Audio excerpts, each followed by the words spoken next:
नए वीडियो देखने के लिए हमारी YouTube चैनल साधक परिवार सूरत को सब्सक्राइब करें और लाइक करें और बेल आइकॉन दबाना ना भूलें। बाकी मैं भी बाबूजी को नहीं मानता था। मेरे को हमारे एक सज्जन थे, जबरदस्ती ले गए थे और तब से मैंने जब गुरुजी का आश्रय लिया तब से आज मैं सुखी हूँ। बाकी मैंने कई बार आत्महत्या करने का विचार किया, तब तक मेरा हाथ मेरे गुरु ने थामे रखा है। तो हमारा दिल जानता है कि हमारे गुरुजी कितने सच है। तो आज भी बापू को निर्दोष, बापू निर्दोष थे, है और रहेंगे। जब तक सांस रहेगी तब तक मेरे गुरु की याद रहेगी। शासन यही मांग करते हैं कि आपने धर्म को जेल में पूरा है। हमारे गुरुदेव जेल में बैठे हैं, लेकिन आज उनकी गतिविधियां देखो। युवा सेवा संघ ले लो, ऋषि प्रसाद ले लो, घर वापसी का कार्यक्रम ले लो, गौ माता का काम, कितने प्रोग्राम चले। खाली उसी पे गौर करोगे तो आपको पता चलेगा गुरुजी निर्दोष है। कि हमारे आश्रम में विरोधी बन के आओ, तर्क करो कि भाई क्यों होता है, उसके पीछे CID करो। हमें नहीं बोलते कि मान लो, आप यकीन करो से बोल रहे, आप उस पर प्रहार करो, क्रॉस इंक्वायरी करो, तब मानो। हम तो ये बोलते हैं और उसमें अगर आते हैं तो हम लोग अपने सर कटाने को तैयार है। और एक आश्चर्य की बात है कि बापू 6 सालों से जोधपुर जेल के अंदर बंद है, लेकिन भक्तों की श्रद्धा में कोई कमी नहीं आई।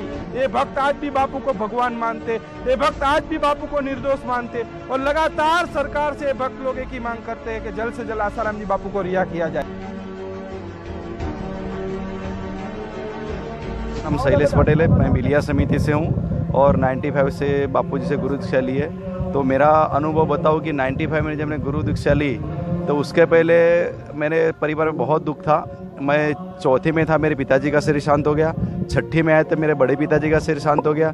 जब 9वीं कक्षा में था मेरे अंकल का भी शरीर, चाचा का भी शरीर शांत हो गया। तब ऐसा चल रहा था कि उसके बाद मेरी फूफा भी चली गई, माता जी, मेरे दादी दादा, सबका शरीर शांत हो गया। तो मैं इतना डिप्रेशन में जीता था कि पूछो मत।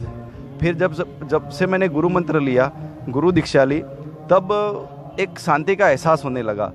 लेकिन गुरु की ऐसी कृपा हुई कि हमारे घर से जो भी बुरी बला थी वो पूरी नष्ट हो गई और आपके सामने मैं जिंदा हूँ। बाकी मैंने कई बार आत्महत्या करने का विचार किया, तब तक मेरा हाथ मेरे गुरु ने थामे रखा है और आपके सामने। कौन सा सुना था आपने बापूजी से? हाँ, बापूजी ने, मैंने जब सत्संग लिया तब मैंने सुना कि जहाज को डूबे उसे तूफान कहते हैं और तूफान से टक्कर उसे इंसान कहते हैं। जब 93 विसनगर का बापू सत्संग, ये शब्द जब मैंने सुना तब मेरे को अंदर से प्रेरणा कि मेरी दाल यहीं पे गलेगी। बाकी मैं भी बाबूजी को नहीं मानता था। मेरे को हमारे एक सज्जन थे, जबरदस्ती ले गए थे और तब से मैंने जब गुरुजी का आश्रय लिया तब से आज मैं सुखी हूँ। और पैसे के मेरा बिजनेस है और बापूजी की दया से बहुत अच्छा बिजनेस है।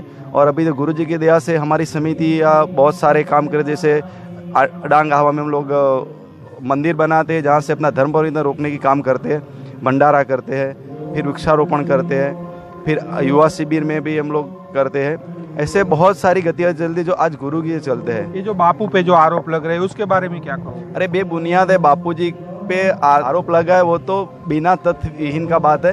ये तो मिशनरी का तो काम है, लेकिन एक बात सोचने जाए तो मैं पहले से आ रहा हूँ तो आश्रम में एक देखा है कि बापूजी बोलते तन स्वस्थ मन प्रसन्न और बुद्धि बुद्धिदाता में रहे। और बापूजी बोलते थे कि मैं भगवान को इतना सस्ता बना दूंगा कि हर आदमी उसको पहचान सकेगा।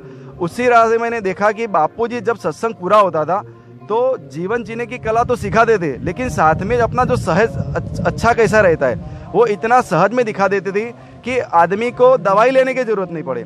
और बापूजी ने जो आयुर्वेदिक उपचार इतने सहज में बताए कि इसके चलते चलते आज भले आयुर्वेद का इतना विज्ञान बाबा रामदेव का वगैरह आया है, लेकिन मैं बोलता हूँ सबसे पहले सूत्रधार थे मेरे गुरुजी थे। जो मेरे गुरुजी ने विदेशी दवाओं पे जो कंट्रोल आया, जो गुरुजी के शिष्य 5 करोड़ 7 करोड़ शिष्य थे, अगर मान लो उसमें 2 करोड़ भी दवाई लेते 2 रुपये की, कितना रुपया हुआ?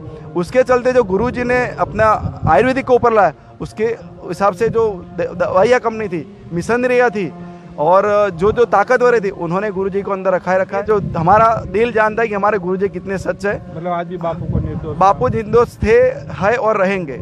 ये आपका लड़का है? ये मेरा बेटा। क्या नाम है? ऋषिक पटेल। क्या करते हो? क्या पढ़ाई करता है, BCom इंग्लिश मीडियम। BCom बचपन से आते हो? बचपन से। क्या सीखने को मिला या क्या देखने को मिला? ध्यान, संध्या, पूजा, नए नए संस्कार और हर कदम पे कुछ यहाँ गलत होता है, क्या होता है?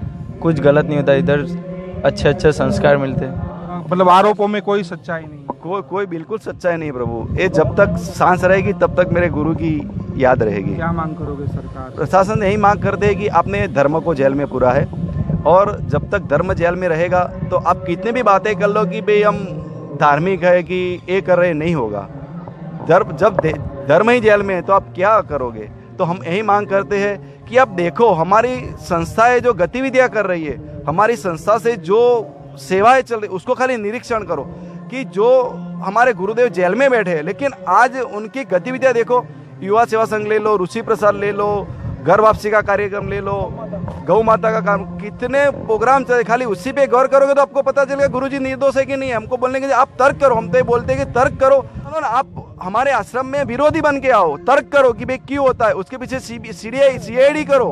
हमें नहीं बोलते कि मान लो, आप यकीन करो से बोल रहे, आप उस पर प्रहार करो, क्रॉस इंक्वायरी करो, तब मानो। हम तो ये बोलते हैं, और उसमें अगर आते हैं तो हम लोग अपने सर कटाने को तैयार है। आपने देखा, भाई ने जिक्र किया ईसाई मिशनरियों का, धर्मांतर का इन्होंने जिक्र किया। बिलिया समिति से आते हैं, उन्होंने वही बताया कि गरीब आदिवासी क्षेत्रों के अंदर ईसाई मिशनरियाँ हिंदू को कन्वर्ट करके उनको ईसाई बनाती है, तो ये बापू के भक्त वहाँ जाते हैं और उनको फिर से हिंदू धर्म में वापस लाते हैं। भाई ने मंदिर का जिक्र किया, तो बिलिया समिति ने अब तक कितने 20 से 25 मंदिर बनाए, 20 से 25 मंदिर इन्होंने भगवान श्री राम जी के, माता जी के इन्होंने मंदिर बनाए और घर वापसी का कार्यक्रम होता है। तो हिंदूवादी संगठनों का भी यही कहना है, बापू के भक्तों का भी यही कहना है कि इसी वजह से आसाराम जी बापू को फंसाया गया, इसी वजह से आसाराम जी बापू को आजीवन कारावास की सजा हुई। और एक आश्चर्य की बात है कि बापू 6 सालों से जोधपुर जेल के अंदर बंद है, लेकिन भक्तों की श्रद्धा में कोई कमी नहीं आई। ये भक्त आज भी बापू को भगवान मानते, ये भक्त आज भी बापू को निर्दोष मानते, और लगातार सरकार से भक्त लोग एक ही मांग करते हैं कि जल्द से जल्द आसाराम जी बापू को रिहा किया जाए। कैमरामैन अंजनी के साथ नीलेश ठक्कर, सूरत से, रफ्तार न्यूज। हमारे चैनल को सब्सक्राइब करें, उसके लिए सब्सक्राइब बटन दबाएं। नए वीडियोज का नोटिफिकेशन पाने के लिए नए वीडियो देखने के लिए हमारी YouTube चैनल साधक परिवार सूरत को सब्सक्राइब करें और लाइक करें और बेल आइकॉन दबाना ना भूलें।